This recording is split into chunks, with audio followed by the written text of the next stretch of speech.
Good afternoon, I'm Vashan Brown with the Midday News, and we apologize for the late start. A special welcome if you're watching on onespotmedia.com.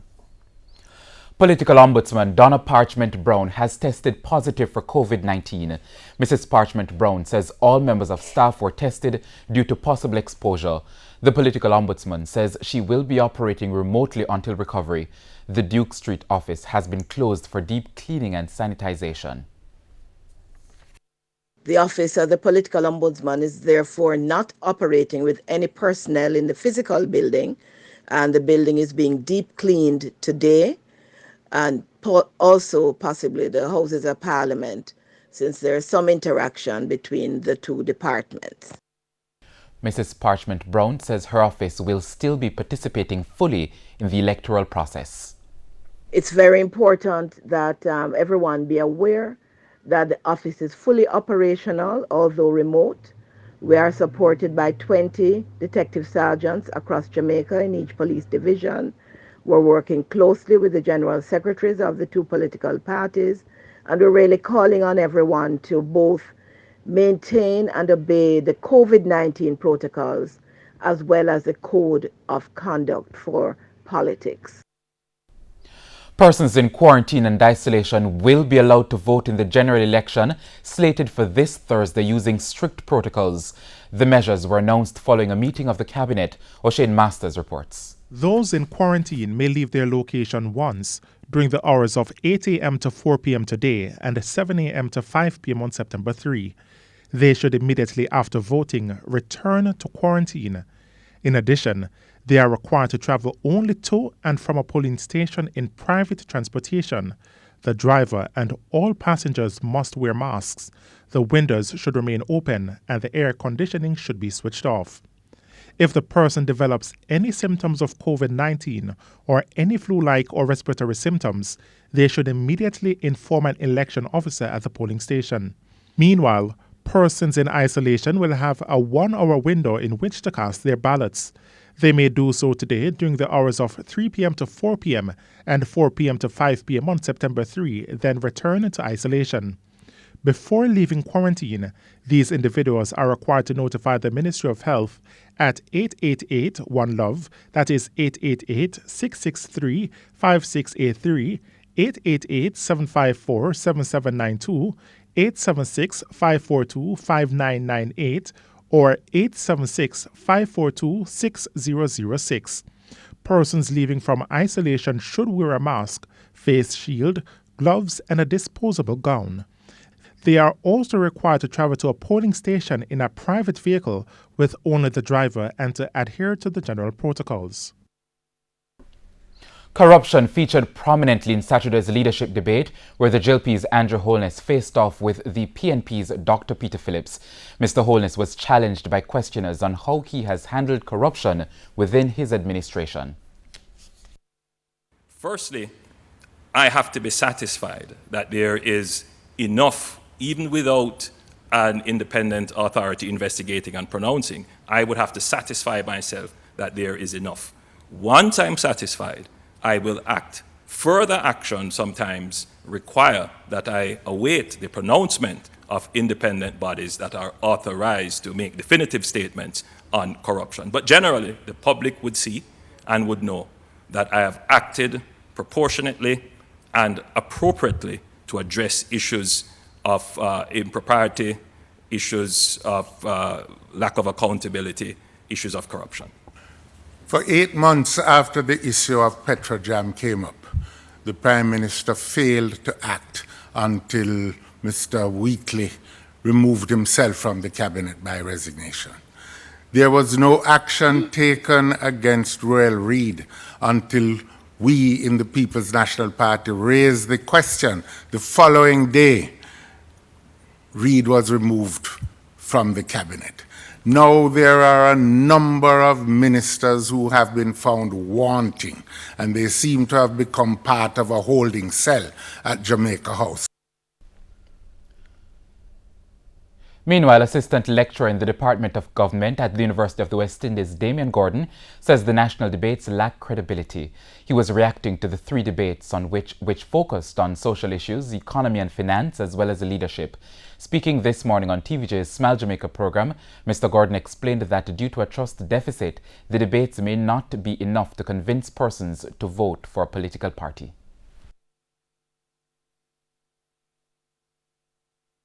There's a credibility issue. Whether or not the electorate believes that they will honor and fulfill many of these promises is a more important question. You know that there's a trust deficit in Jamaica between elected officials and citizens. And even while the policies may sound well, and even though the candidates may explain how these policies will be achieved, there's a credibility issue where a lot of voters simply don't believe that they will honor the promises that they have made. Now, the Jamaica Debates Commission released polls showing the importance of the debates.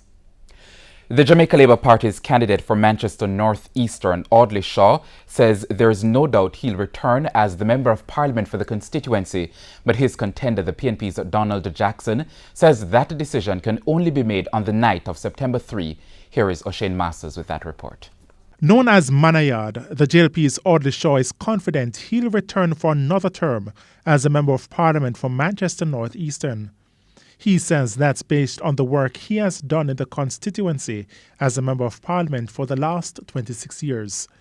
Mr. Shaw, however, told TVJ News that going forward, focus will be placed on small farmers, which makes up a majority of his constituency.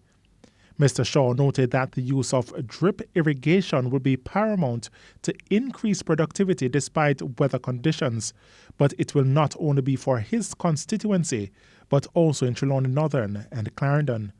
Those who do not have access to irrigated land, such as on the plains, on the old sugar lands and so on, but they're on hillsides like in Trelawney, in Manchester, in other areas where they have hillside farming. We're going to bring drip irrigation for them, help them with a black drum, right? Put it on the hillside, and they run the drip irrigation through their quarter acre, 1 acre, 2 acre of land, right? And drip irrigation, they will always be able to be much more productive with that technology. But his track record is being brought into question by the PNP's candidate, Donald Jackson, a native of Kingston. The very economic fabric of this constituency, Mr. Shaw is allowed to deteriorate. So I don't know on what basis is he basing his confidence on, or whether or not it's certainly not the work that he has done. Mr. Jackson says his focus will be to get piped water, land titles, and to reduce the unemployment levels within the constituency through the establishment of training facilities. At least having one in each division. And it is facilities that will facilitate the new technological advances. So you move away from the old idea of a community center to a technology center. Now, as to questions about his opponent, Donald Jackson, being victorious, Mr. Shaw gave this response. My people, when they see me out on the road, you know what they say? You had better hold on.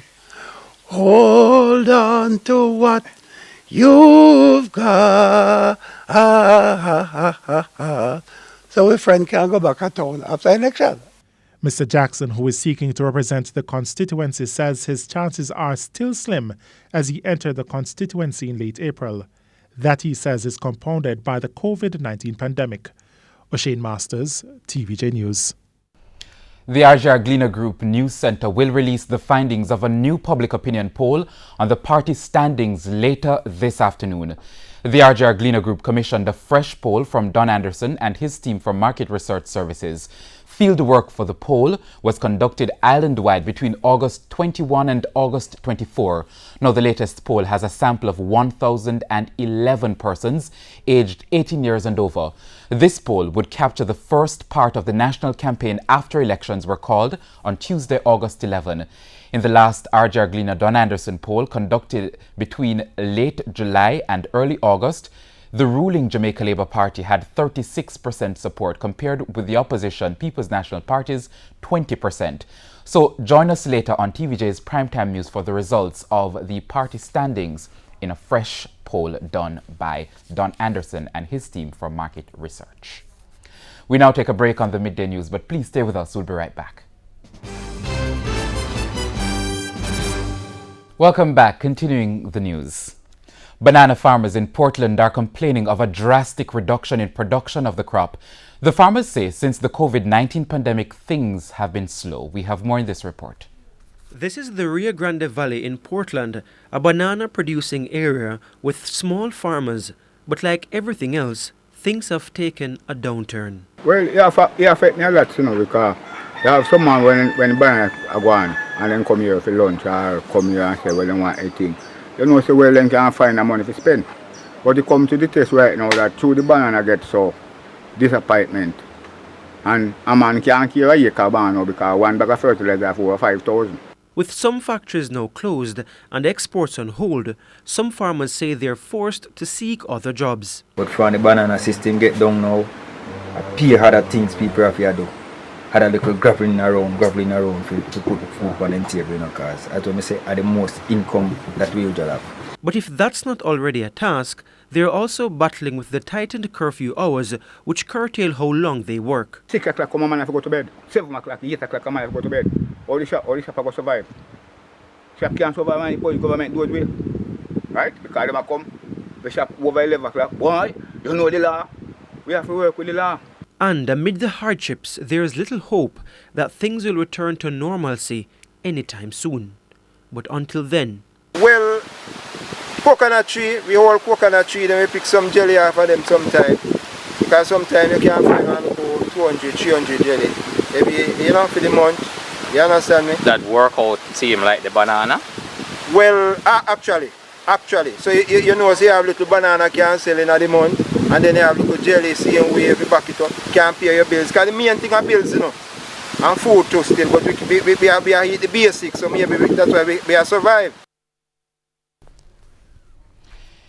COVID crisis and economic contraction, those are two of the harsh realities whichever party that forms the next government will have to deal with. However, the JLP is suggesting that there will be no need for harsh economic measures if it continues as government. Prince Moore has the details. 2020 has seen health and economic challenges that have impacted every country. With Jamaican technocrats foreseeing an economic contraction of possibly 10%, it could mean tough economic decisions for whoever forms the next government.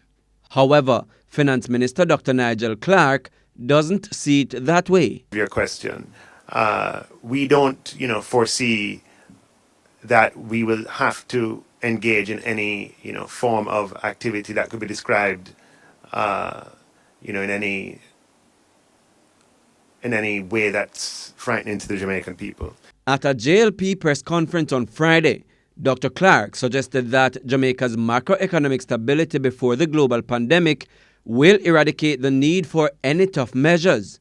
He says in the past there was no stability prior to a global crisis. The crisis exacerbated the instability, and we had to deal with the instability before we dealt with the crisis. And therefore, it would have taken us many years, in some cases a decade or more, to recover from previous crises. By maintaining macroeconomic stability, by having macroeconomic stability before the crisis, maintaining it through the crisis allows us to recover much stronger. Dr. Clark says the party's plan takes into consideration the 10% economic contraction. He notes that the forecast also speaks of recovery. The governor mentioned that expects the economy to bounce back in the following year with growth, and then to achieve pre-COVID levels of economic output thereafter. He also assesses that with the challenge being a restriction of movement and not a financial issue, the economy will be able to recover in a much shorter time. Prince Moore, TVJ News. The fleet of the state-owned Jamaica Urban Transit Company, JUTC, is to be diversified with the introduction of 5 new electric buses. That's according to Minister of Transport and Mining, Robert Montague. Mr. Montague was addressing JLP supporters at a virtual rally held over the weekend. We have ordered 50 new buses, 5 of which will be electric buses as we move to transition into the modern era. In the meantime, he says if the JLP forms the next government, he will put measures in place to improve the quarrying sector. In our second term, we are committed to providing longer quarry license to quarry operators. We will promote and expand the semi-precious stone industry. We will provide special financing to our quarry operators. News overseas now. North Korean leader Kim Jong-un raised alarm about threats facing the country. He warned his government to prepare for dangers posed by the coronavirus pandemic and a looming typhoon. Details from the CNN. North Korea's propaganda machine portrays Supreme Leader Kim Jong-un as a modern man of the people. Like his father and grandfather before him, the third-generation Kim rules with absolute power.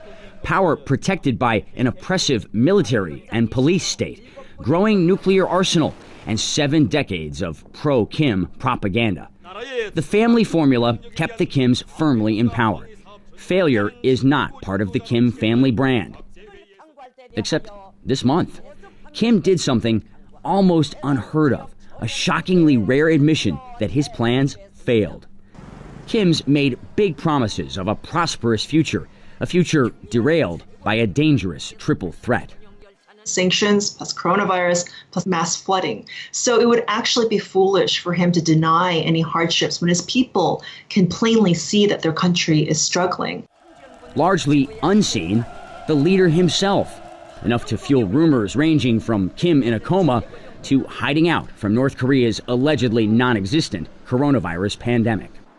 Kim's historic face-to-face meetings with President Trump catapulted the 30-something leader onto the world stage. Other letters also from Chairman Kim?